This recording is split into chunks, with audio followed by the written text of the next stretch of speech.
So if this does well, I'll go out tomorrow and buy a GoPro, I guess. Um,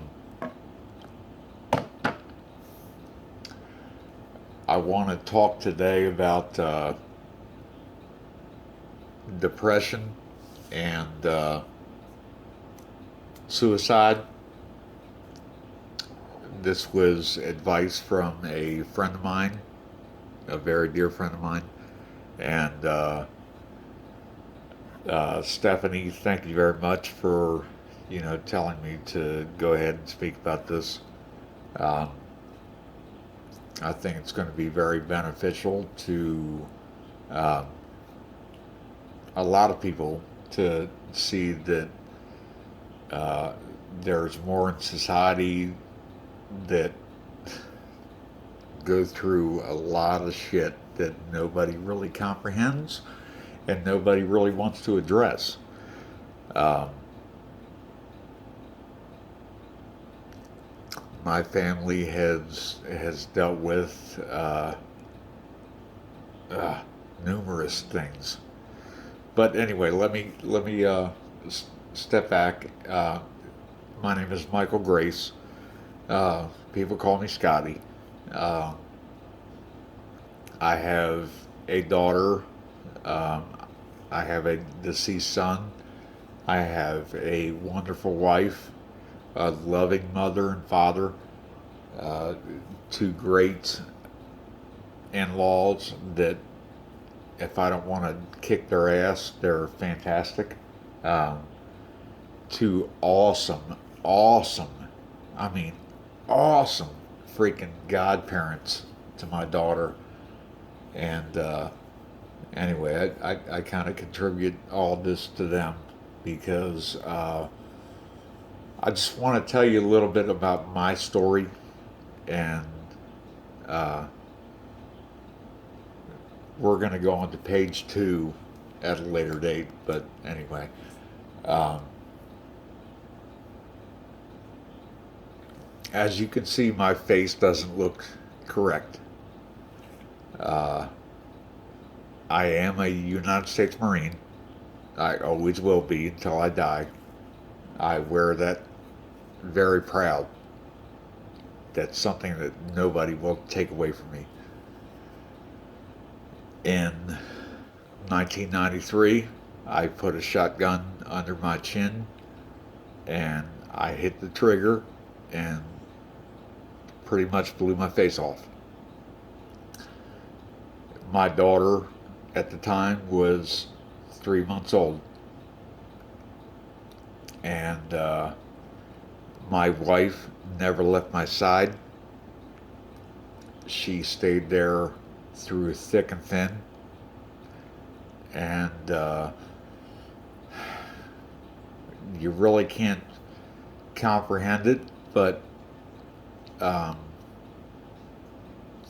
5 years of getting operated on is what she dealt with. I mean, she dealt with that.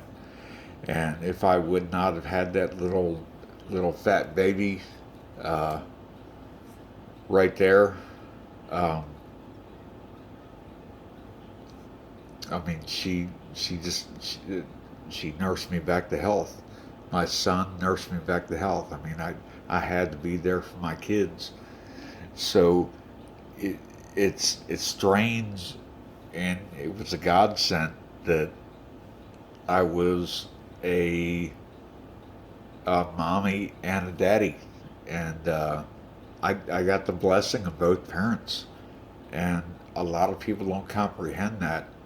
You know, I could change a diaper faster than fucking John Wayne. I mean, I can't wait for my grandkids, but they my kids really nursed me back to health, and my family, my mother, and God, my grandmother. I mean, they were so supportive. That's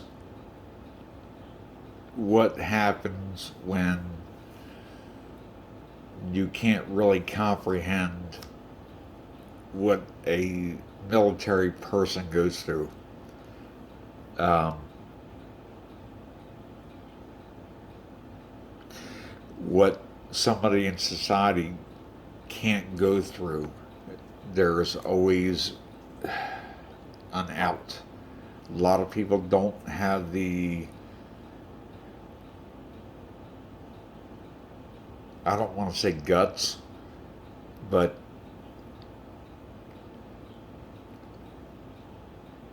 it's a very scary place where you have to go in order to die. And I don't want to see anybody ever die. I don't want to see that ever in my life. The doctors did the best they could to rebuild me, and they did a fantastic job. And I'll support them 110%. And, you know, my grandma baked them cakes and pies and all that stuff, and they really took care of me for years. But anyway,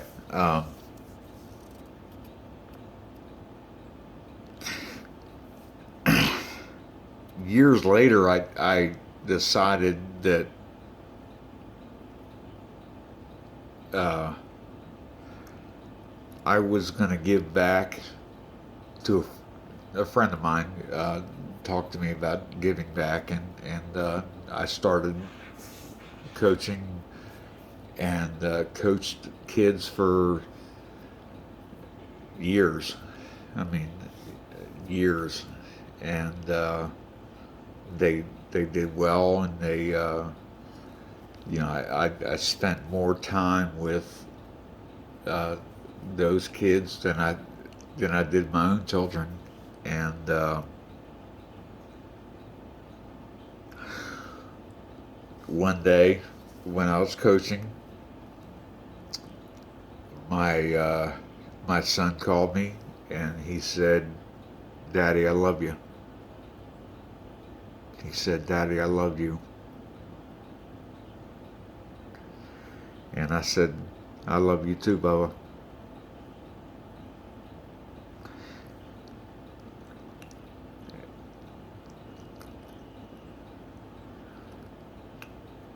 I told him to go to my mom's house. I'd meet him there.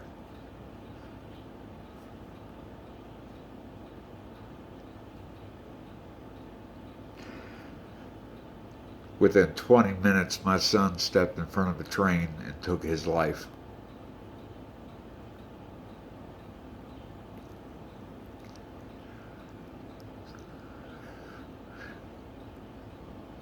I spent all day taking care of other people's kids, and there was my son hurting, and I had to carry that. And that's a very big lesson learned, that I'm not mad about it. I don't hold any regret anymore. Uh, I cry. I do cry. Um, I'm a very proud man, but there's nothing that stops me crying for my kids. Uh,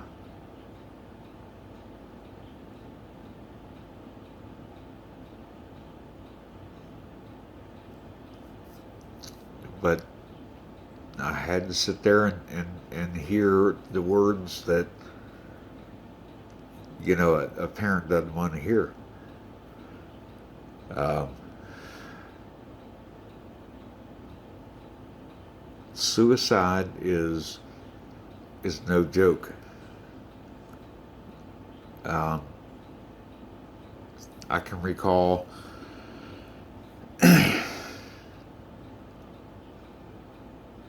friends of mine saying that they were so mad at me, they wanted to kick my ass and this, that, and the other thing, and not that anybody could beat my ass anyway, because I'm just too tough of a guy. But uh, that's a joke. but my entire face is titanium, and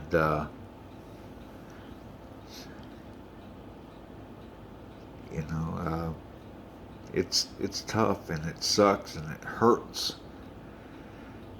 uh, not to look the same as you did, not to succeed in something that you tried to succeed in. Um, Suicide is not a weak thing. It's it's a very selfish thing, but it takes a set of freaking nuts like nobody has. Um,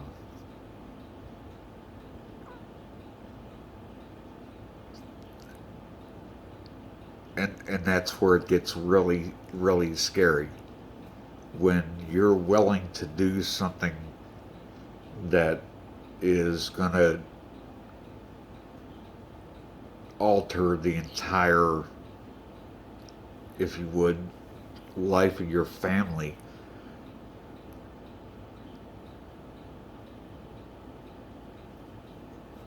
What do you really want? I mean, it's kind of ridiculous. It's scary. Um, I remember my dad, and he told me, "I'm afraid of you." And it wasn't because I was bigger or faster or stronger or shot better or anything. It was the psychotic look in my eyes that I don't fear anything, and that's a very scary place to be. So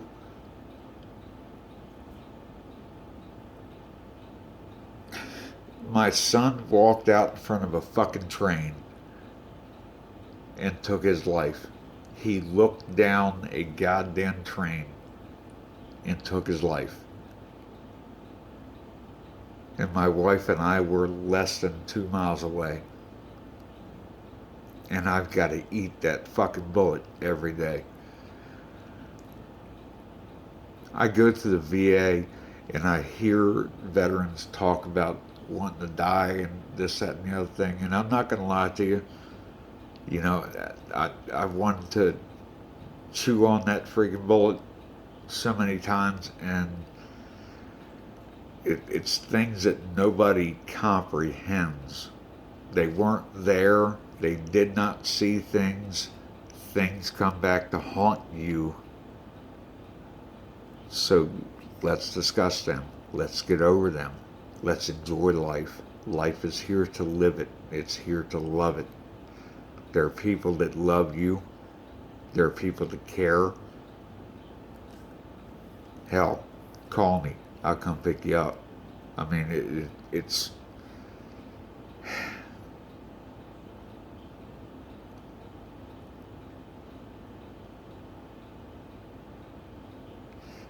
you've never really seen love yet until you really want love, and that's the truth.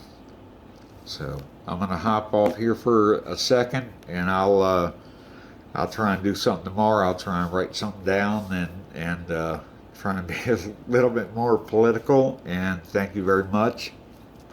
Love y'all. See you.